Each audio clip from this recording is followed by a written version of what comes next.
South ఇండియాలోనే biggest sorry store మన Varahi silks మన విజయవాడ ఎంజీ రోడ్ లో డిసెంబర్ 4వ తారీఖున ఘన ప్రారంభం. అనంత కరువు రైతు మరోమారు దగాపడ్డాడు. అరటి రైతు తీవ్రంగా నష్టపోయాడు అనేటువంటి విధంగా ఈ రోజు పెద్ద ఎత్తున అనంతపురం కలెక్టరేట్ వద్ద పెద్ద ఎత్తున సింగనమల నియోజకవర్గం వైఎస్ఆర్సీపీ సమన్వయకర్త మాజీ మంత్రి శైలజ్నాథ్ ఆందోళన దిగారు. అసలు ఈ ఆందోళన ఏంటనేది తెలుసుకుందాం. సార్ చెప్పండి సార్, ఈ రోజు ఇంత పెద్ద ఎత్తున రైతులతో వచ్చి మీరు ఇక్కడ ఆందోళన చేస్తున్నారు, మరి ఏంటి పరిస్థితి, రైతుల పరిస్థితి ఏంటి? అరటికాయ ₹2 కేజీ అమ్ముతాం మేము. ఎంత అసహ్యంగా ఉంది చెప్పుకోవడానికే. రైతు జీవితం బయట 75 రూపాయలు అమ్ముతాయి అరటికాయలు, రైతు మాత్రం ₹2కి ₹3 అమ్మాలా. కొనుక్కోమంటే ప్రభుత్వం కొనుక్కోదు, కబుర్లు చెప్తారు 7,000 కొంటాం 10,000 కొంటామని.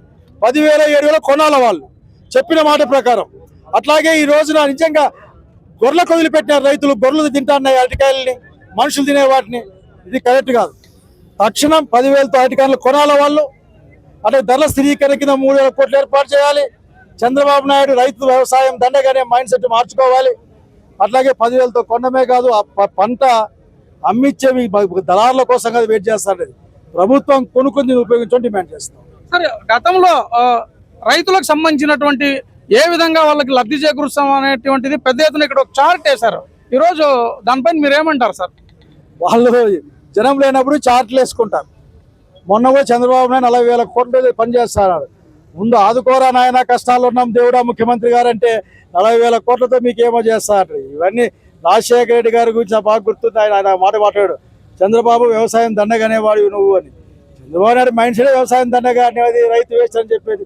సో టుడే వీఆర్ రిక్వెస్టింగ్, మీరు డబ్బులు తీసుకుని డబ్బులు ఇవ్వండి కబుర్లు.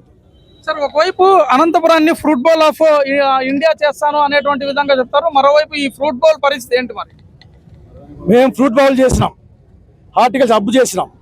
ఇతను చివరికి రైతులు రోడ్డు మీద పడేసినాడు. మాగినకాయలు టన్నులు రోడ్డు మీద పడేసినా అక్కడ మా వాళ్ళు పీక్కొని తిన్నారు కానీ జనానికి అమ్ముకునే పరిస్థితి లేదు.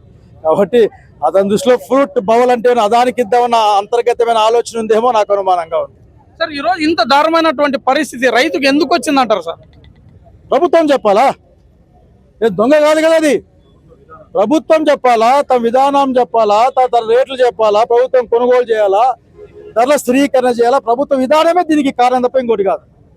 మరి ఫైనల్ గా మీ డిమాండ్ ఏంటి? చెప్పాం కదా, ప్రభుత్వం 10,000 కొనాలా, నష్టపరిహారం ఎకరాకి 5,000 ఇవ్వాలా, దాంతో పాటుగా ధరల స్థిరీకరణకు అన్ని పంటలకు 3,000 కోట్లు సక్షం కేటాయించాలి. ఇదే విధంగా మొత్తం పైన అనంతపురం జిల్లాలో రోడ్డున పడ్డ అరటి రైతు పరిస్థితి చూస్తున్నాం స్పష్టంగా. ఈ విధంగా అరటిని అంతా మొత్తం కూడా రహదారుల పైన పడేసి అనంతపురం కలెక్టరేట్ వద్ద ధర్నా చేస్తున్నటువంటి పరిస్థితి. అయితే ఇప్పటికైనా ప్రభుత్వం ఆదుకోవాలి, 10,000 రూపాయలు ఇవ్వాలి, అదే విధంగానే 50,000 రూపాయలు రైతుకు ఎకరాకు నష్టపరిహారం చెల్లించాలి.